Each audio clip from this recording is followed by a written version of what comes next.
Okay, let's dive into something really fascinating today. Active pregnancy. Yeah, it's a great topic. We're unpacking Brit Williams' book, Mind, Body, Bump, The Complete Plan for an Active Pregnancy. Hmm. And it feels like a really modern guide, embracing movement, taking ownership of the journey, not just waiting. Exactly.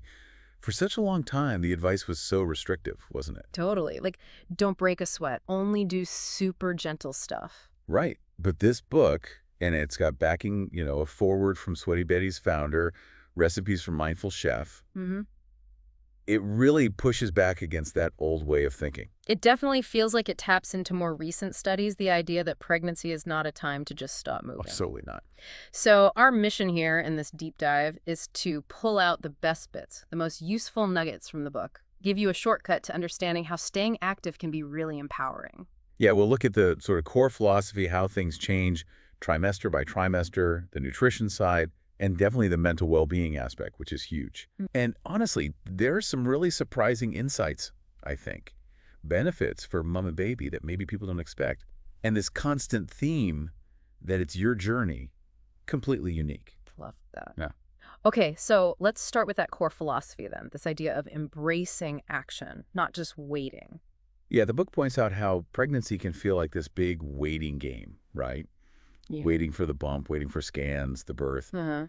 But the message is really about living in the here, being active now, not just putting life on hold. And it directly challenges those old fears, doesn't it? This stuff about not raising your heart rate too much or only doing prenatal yoga. Completely. The book highlights research showing that actually moderate intensity exercise is generally very safe and beneficial.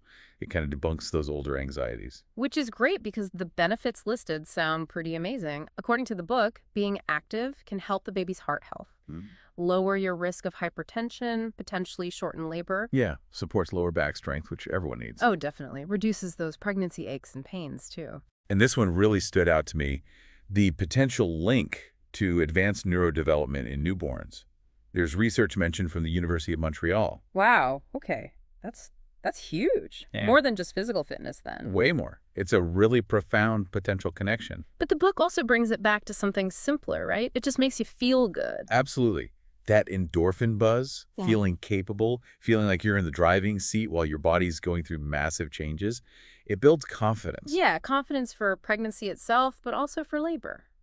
There's actually a quote in there from Davina McCall, something like, "Fear is the greatest closer of cervixes." Huh. Okay, potent. It ties right into the mental benefits the book stresses. Framing pregnancy and labor positively, discovering your own strength. Finding a new respect for your body. Exactly that. And connecting with the baby through that mindful movement, it really reframes the whole experience. Okay, so that positive mindset is key. And another really central point, you mentioned it earlier, is uniqueness. Oh, massively. The book hammers this home. No two pregnancies are the same. Even for the same woman, second or third time around, it can be totally different. So true. You might have the glow, the excitement, feel the kicks, but you might also get the nausea, the fatigue, the aches. And when those things hit, and how intense they are, varies so much. So the big advice is don't compare. Please don't. Not your energy, not your symptoms, definitely not how much you're exercising compared to someone on Instagram, or even your last pregnancy. Your here is unique. Got it. Okay, let's shift gears a bit to fueling all this. Nutrition. The book uses a great phrase, not eating for two, but nourishing for two. Yes.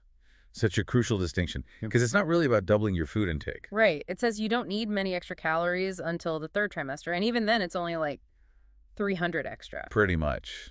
Like a decent snack. Yeah. So the focus shifts entirely to quality, nutrient density. Makes sense. And the guidelines seem pretty straightforward. Yeah, things like eating smaller meals more often, maybe 4 to 6 a day, to keep blood sugar stable. Balancing carbs, protein, healthy fats. Focusing on quality proteins, whole grains. Eating the rainbow, lots of different fruits and veg for all those essential minerals, iron, calcium, magnesium. And supplements. Non-negotiable, really. A good quality prenatal with that 400 micrograms of folic acid and 10 micrograms of vitamin D. Super important for baby's development. Okay. And then there's the usual list of foods to be careful with. Yeah, the standard advice: avoid unpasteurized stuff, undercooked meats and eggs, certain fish with high mercury levels, raw shellfish, limit caffeine, no alcohol. The book lists them clearly. What about for vegetarians or vegans? It definitely addresses that. Says it's totally doable, but needs mindful planning, making sure you get complete proteins, maybe combining foods or using things like soy or quinoa, Yeah. and thinking about specific nutrients. Iron from plant sources, maybe needing vitamin C to help absorb it. B12 is a big one for vegans, usually needs supplementing. Calcium if you're avoiding dairy, so leafy greens, chia seeds. Iodine is important too, maybe from seaweed. And chia seeds get another mention for helping with digestion. Yeah, constipation can be a common thing, so the fiber boost helps. And having those mindful chef recipes included probably makes it all feel less daunting. Definitely helps translate the advice into actual meals. Okay, great. So let's walk through the trimesters as the book lays them out. Starting with trimester 1, weeks 1 to 12, they call it Great Expectations and Working In. That working in concept is so perfect because your body's doing intense work 24/7, often before you even know you're pregnant or before it's obvious externally. Right, and internally, everything's changing rapidly, hormones surging. Totally. Affecting your brain tiredness, emotions all over the place, maybe anxiety, that foggy feeling. Exercise can actually help stabilize mood with endorphins. And morning sickness, also hormone related. Often, yeah. The book gives tips like sipping water, small frequent snacks, maybe even some gentle movement helps some people. Usually eases off by trimester 2, though. Your heart's working harder already, too. Yeah. Blood vessels expand, heart pumps faster. The book mentions aiming for around 80% max heart rate if you track it. It's okay to get a bit breathless. Rest changing, getting sensitive. Need good support, definitely. Yeah. And then there's relaxin, that hormone peaking early, loosening ligaments. Which affects your joints. Exactly. It softens tissues to prepare for later, but earlier on, it means you need to focus training on strengthening and stabilizing the muscles around those joints. Okay. And the bladder pressure starts early, too. Oh, yes. Uterus starts expanding, presses down. The book cleverly suggests using those extra lube breaks as a mini movement opportunity, boosts circulation. Huh. Good tip. And sometimes feeling lightheaded. Yeah, that can happen early on if you change position too quickly. Blood vessels have dilated, but volume hasn't fully caught up yet, so just take it easy with sudden movements. Meanwhile, the baby's going from like a poppy seed to a raspberry. Incredible growth. Heart develops and beats by week 6. Umbilical cord forms. By week 8, it's basically a tiny fetus with organs starting. So exercise in trimester 1 isn't about pushing limits. Not at all. It's foundational. Rehearsing good movement patterns, strengthening key support muscles, transverse abdominis, obliques for the core, back muscles, glutes. And those unilateral movements you mentioned, working one side at a time. Yeah, the book suggests these are great for building joint stability to counteract that relaxant effect. Plus, making sure warm-ups and cool-downs are part of the routine becomes really important for managing heart rate and flexibility. So we're talking things like squats with good form, stretches, maybe some all-fours exercises. Exactly. Foundational body weight stuff mostly. Building that strong base. And weight gain. The book says about 2 kilograms is typical by the end of T1. Around that, yeah. But the main message is not to obsess over the scales if you're eating well and moving. Appetite often normalizes anyway. Now, the book also addresses miscarriage, which is so important. Yes, very sensitively but directly. Acknowledges the tough reality about 1 in 4 end, mostly in T1, but stresses it's overwhelmingly not the mother's fault. Right, emphasizing that around 80% are due to chromosomal issues, nothing you did or didn't do. Crucially, nothing you can do causes it. The message is strongly anti-fear, anti-blame. And thankfully, most women do go on to have healthy babies later. That's vital reassurance. And mentally, it acknowledges that feeling anxious is normal. Totally normal, especially early on. It suggests leaning on your partner or trusted people, especially if you're keeping it quiet initially. Talking, connection, shared activities boost oxytocin. That feel-good hormone. Exactly. And of course, seek professional help if anxiety feels like too much. Okay. Moving into trimester 2 then, weeks 13 to 27. What? Training for 2, the glow phase. Yeah, this is often when things feel a bit easier. Hormones level out, energy might return, bump appears, you can share the news. Feels like a time you can really embrace the movement, maybe. Definitely. And the book says if you had to rest in T1, you can absolutely jump into the mind-body bump approach now. Maybe start with the month 1 workouts to ease in. There's a really cool bit in the book about flavor exposure here. Oh yeah, studies suggesting weaning babies react better to flavors mom ate during pregnancy. That's the one. Gives eating for 2 a whole new meaning, shaping their future tastes. Isn't that amazing? So body-wise in T2, brain might feel clearer, happier. Often, yeah, that serotonin boost. Though the anomaly scan around 20 weeks can bring some anxiety, exercise should be an outlet, not more stress. Appetite comes back. Yeah. Maybe cravings signal something? Possibly. Like craving red meat might mean you need iron. Pickles, maybe sodium. The body's clever. Heart palpitations ease up, less breathlessness. Usually, yeah. Enjoy it before the bump gets bigger. Breasts keep growing, maybe less sensitive. And that stable hormone level, that's the glow. Skin, hair, often look great. And baby's growth, getting up to avocado size. That classic comparison. Head's big. Hearing develops muffled sounds of your voice, heartbeat. Eyes closed but light sensitive. Practicing sucking, swallowing that amniotic fluid. Which tastes like what you're eating. Exactly. Influencing their palate already. And the book mentions a baby PB. Yeah. Baby's circulatory system fully working, pumping loads of fluid, and your PB is pumping way more blood than usual too. So exercise focus shifts to using that energy. Channeling it mindfully. Yeah. Most movements are still okay, but changes are coming. Common issues now might be round ligament pain. That sharp side pain. Yeah, from ligament stretching. Slowing down helps. Constipation still a thing, thanks to relaxin'. So fiber, water, activity, maybe some post-workout stiffness, listen to your body, maybe up the protein, magnesium helps too. And exercise examples, body weight pyramids. Things like that.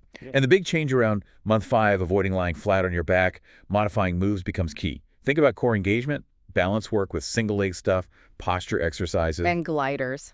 Yeah, they introduce gliders later in T2. They help you move smoothly with less impact, which is smart as you get heavier. Mental well-being, dealing with unwanted advice. A simple thanks and move on. The book really pushes antenatal classes or hypnobirthing. Not just info, but tools, breathing, positions, calming strategies. And headaches. Common, often dehydration or stress. Magnesium-rich foods can help, but persistent or severe ones, always check with your doctor. Could be a preeclampsia sign. Right, always err on the side of caution. Okay, deep breath. Trimester 3, weeks 28 to 40. The victory march, preparing for the finish line. Yeah, the end's in sight, but it's physically and mentally demanding too. It feels very real now, right? Anxiety about birth, life changes, maybe feeling a bit frustrated with slowing down. Totally normal. The book suggests breathing techniques like inhale 4, exhale 7 for stress, heart rate stable, but that bump is pushing up. Making you breathless, extra huffy, as the book puts it. Yeah. Just means adjusting intensity, more rest. Appetite's up for baby's growth spurt, that extra 300 calories, but stomach space is limited. Small, frequent meals are key. Breasts preparing for feeding. Colostrum might appear. Hormones still working hard. Estrogen drops around birth for milk production, which can affect mood.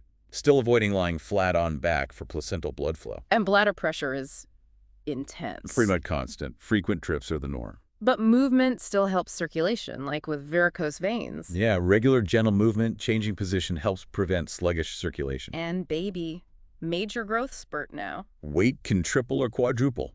Brain, nervous system, immune system, digestive system, all getting ready.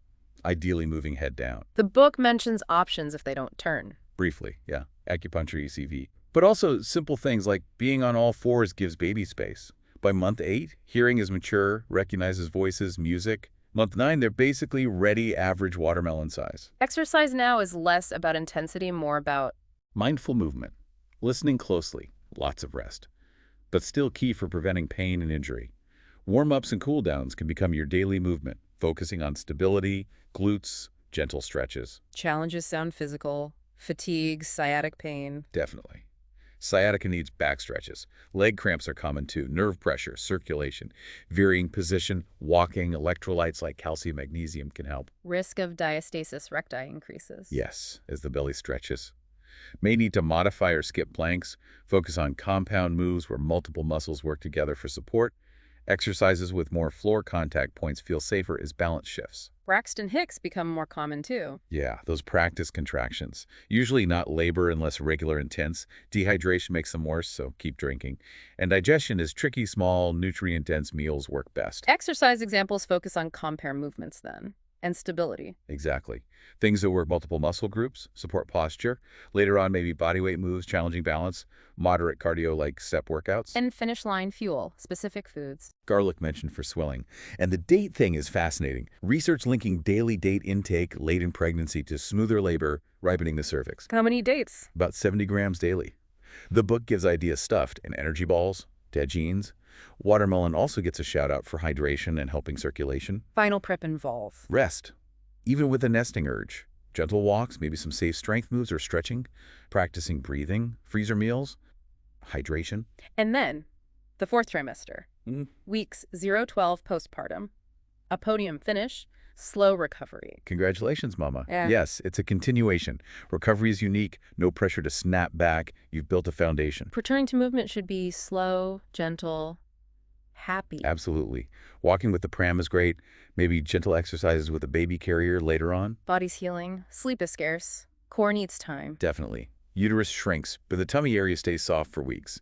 Core is weakened, but facing new demands. Lifting, holding baby. Hormones plummet, affecting emotions. Bleeding happens. Iron levels can drop, adding to fatigue. So the advice is be kind to yourself. So kind.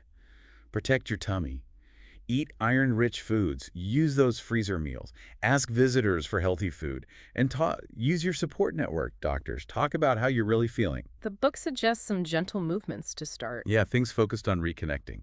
Gentle core activation like heel slides, maybe spinal rolls, modified squats, shoulder openers for tension, just easing back in safely. Okay, so wrapping up this deep dive into mind-body bump, the big takeaway feels like active pregnancy is safe, beneficial, and really empowering when done mindfully. Absolutely. And it's your journey, completely unique. Nourishing your body well is vital for both of you. Each trimester has its focus, but listening to your body and mind is constant. And remembering postpartum is part of the journey too, not a race. It builds on the strength you developed. I liked the idea of celebrating baby athlete milestones. Makes it fun, involves partners. Yeah, sharing progress, using the hashtag maybe, helps build community and changes the narrative to what women can do.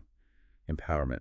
This has really driven home the power of mindful movement and nourishment all the way through, building strength mentally and physically for what the book calls the ultimate labor of love. It really has. So a final thought maybe. How could this whole experience, really tuning into your body, adapting to change, prioritizing movement and nourishment, how could that influence your relationship with your body and well-being long after pregnancy? Yeah, could it become like a blueprint for lifelong self-care and strength? Yeah. Something to definitely mull over.